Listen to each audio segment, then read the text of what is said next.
નમસ્કાર। તારીખ 8 અને 9 બંને તારીખના રોજ ભારતી મહાવિદ્યાલયમાં BMB કાર્નિવલનું આયોજન કરવામાં આવેલ છે। કાર્નિવલની અંદર 250 જેટલા બાળકોએ ભાગ લીધેલો છે અને જેટલા બાળકોએ ભાગ લીધો છે એના માટે એક પ્રોત્સાહિત ઇનામ પણ આપવાના છે અને સાથે સાથે છેલ્લા 2 વર્ષના તેજસ્વી તારલાઓ છે એને શિલ્ડ આપી અને આપણે પ્રોત્સાહિત કરવાના છીએ। વળી પાછું આજકાલના ભણતરમાં પ્રવૃત્તિનું શું મહત્વ છે અને એક્ટિવિટી બેઝ લર્નિંગ કેમ થાય એનું મહત્વ સમજાવવા માટે એક લકી ડ્રોનું પણ આયોજન કરેલ છે। નમસ્તે સર, મારું નામ છે ધરવ્ય વરુણ। હું શ્રી ભારતી મહાવિદ્યાલયમાં અભ્યાસ કરું છું, સ્ટાન્ડર્ડ 10th માં। અમારો પ્રોજેક્ટ છે ખાદ્ય પદાર્થમાં ભેળસેળ અને તેના વિશે હું તમને માહિતી આપીશ। આ ટેસ્ટ ટ્યુબ છે, આમાં આપણે હળદરની ભેળસેળ કઈ પ્રકારે અત્યારે તમે જોઈ શકો છો।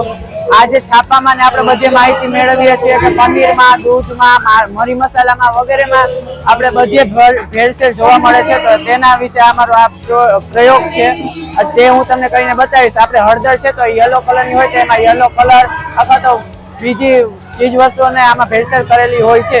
તો આ છે ભેળસેળયુક્ત પદાર્થ, તેને આપણે એક ટેસ્ટ ટ્યુબમાં લઈએ છીએ અને ત્યારબાદ તેમાં આપણે આ છે મન સલ્ફ્યુરિક એસિડ H2SO4, રસાયણનો રાજા તરીકે ઓળખવામાં આવતું એસિડ એટલે H2SO4, તેને આપણે આમાં ઉમેરીશું એટલે રંગ પરિવર્તન થશે અને સાથે સાથે ફીણ પણ વળશે। તો આપણે ચકાસી શકીએ છીએ કે આમાં ફીણ વળ્યા એટલે કે આમાં ભેળસેળ છે। બાકી આપણે શુદ્ધ હોય તો તેમાં ફીણ વળતા નથી, સહેજ જ કલર પરિવર્તન થાય પરંતુ ફીણ કાંઈ પણ વળતા નથી। ત્યારબાદ આપણે લઈએ મરચું। આ પીસેલું મરચું છે, તેમાં ભેળસેળ ઘણી પ્રકારની આમાં ભેળસેળ થાય છે। ઈંટનો ભૂકો પણ આમાં નાખવામાં આવે છે। ભેળસેળ કરવા વાળા ઘણા પ્રકારની ભેળસેળ કરી રહ્યા છે। તેમાં આપણે નાખશું થોડુંક પાણી।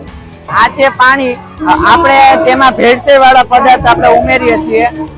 તો આમાં આપણે ઈંટનો ભૂકો અત્યારે ભેળસેળમાં છે તો ઈંટનો ભૂકો આપણને ઉપર તરતો જોવા મળે છે અને નીચે આપણે ચટણી છે મરચાની તે બેસી જાય છે।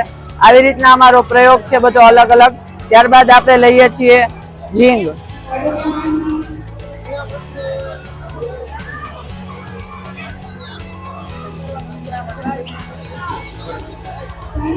આમાં આપણે ભેળસેળમાં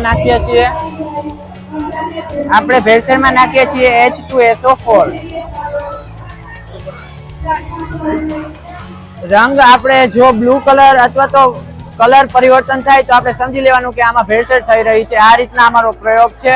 આમાં ઘણી બધી માહિતી મળે છે। આજના જીવનમાં આપણે રોજબરોજમાં આપણે જોઈએ છીએ તો ઘણી બધી ભેળસેળ થતી જોવા મળે છે ખાદ્ય સામગ્રીમાં। તો ઘણું બધું અઢળક ભેળસેળ કરી શકે એવું છે।